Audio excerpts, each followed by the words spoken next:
കുവൈറ്റിലേക്ക് ആക്രമണം തുടർന്ന് Iran Kuwait വിമാനത്താവളത്തിന്റെ പ്രവർത്തനം തടസ്സപ്പെട്ടിരിക്കുകയാണ്.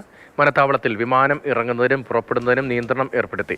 കുവൈറ്റിലേക്ക് ഇന്നലെ രാവിലെ തുടങ്ങിയ ആക്രമണം ഇപ്പോഴും തുടരുകയാണ്. കുവൈറ്റിൽ കുടിവെള്ള ശുദ്ധീകരണ കേന്ദ്രം, വൈദ്യുതി നിലയം എന്നിവയും ആക്രമിക്കപ്പെട്ടു. സുരേഷ് വെള്ളിമുറ്റം വിവരങ്ങളുമായിട്ട്.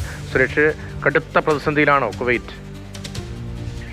രതീഷ്, സമീപകാലത്തുണ്ടാകുന്ന ഏറ്റവും വലിയ ആക്രമണമാണ് കുവൈറ്റ് ഇപ്പോൾ നേരിടുന്നത്. കാരണം കഴിഞ്ഞ 24 മണിക്കൂറായി ഇടവിട്ട് ആക്രമണം കുവൈറ്റിലേക്ക് ഉണ്ടാകുന്നുണ്ട്. അത് ഡ്രോണുകൾ ഉപയോഗിച്ചും മിസൈലുകൾ ഉപയോഗിച്ചുമാണ് തുടരുന്നത്. മാത്രമല്ല ഏറെ സാധാരണക്കാരെ വല്ലാതെ ബാധിക്കുന്ന വിധത്തിലുള്ള ആക്രമണം. സാധാരണ ഇറാൻ എപ്പോഴും പറയുന്നത് അമേരിക്കൻ സൈനിക കേന്ദ്രങ്ങൾ ലക്ഷ്യം വെച്ച് ആക്രമണം നടത്തുന്നു എന്നാണ്. പക്ഷെ കുവൈറ്റിലെ സാഹചര്യം അങ്ങനെയല്ല.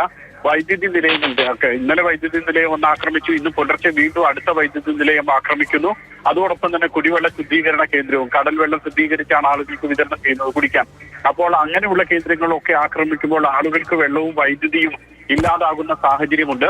വൈദ്യുതിയുടെ ഉപയോഗം പരമാവധി കുറയ്ക്കാൻ ഊർജ്ജ മന്ത്രാലയം നിർദ്ദേശിച്ചിട്ടുണ്ട്. രാവിലെ 11 മുതൽ വൈകിട്ട് 5 മണി വരെ വൈദ്യുതി ഉപയോഗിക്കുന്നത് കുറയ്ക്കണമെന്നാണ് നിർദ്ദേശം. അങ്ങനെ കുവൈറ്റ്, അതോടൊപ്പം രതീഷ് നേരത്തെ സൂചിപ്പിച്ചതുപോലെ തന്നെ അന്താരാഷ്ട്ര വിമാനത്താവളത്തിന്റെ പ്രവർത്തനം അത് മണിക്കൂറുകൾ തടസ്സപ്പെട്ടു.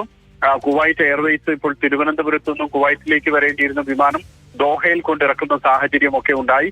പക്ഷെ ഇപ്പോൾ വിമാനത്താവളത്തിന്റെ പ്രവർത്തനം പുനരാരംഭിച്ചു എന്നാണ് മനസ്സിലാക്കാൻ കഴിയുന്നത്. ഏതായാലും വലിയ ആക്രമണം കുവൈറ്റിലേക്കാണ് ഇറാൻ ഇപ്പോൾ നടത്തുന്നത്. അതോടൊപ്പം തന്നെ ബഹ്റൈനിലേക്കും ജോർദാനിലേക്കും ഒക്കെ കുവൈറ്റിന്റെ ഭാഗത്തു നിന്നും ആക്രമണം ഉണ്ടാകുന്നുമുണ്ട്. ശരി, കടുത്ത ആക്രമണമാണ് കുവൈറ്റ് നേരിടുന്നത്. സമീപ രാജ്യങ്ങളിലേക്കും ഇറാൻ ആക്രമിക്കുകയാണ്. അതേസമയം അമേരിക്ക ഇറാൻ ഏറ്റുമുട്ടലും തുടരുകയാണ്. ഹോർമുസിലും സംഘർഷം ഇപ്പോഴും അയ്യാതെ തുടരുകയാണ്.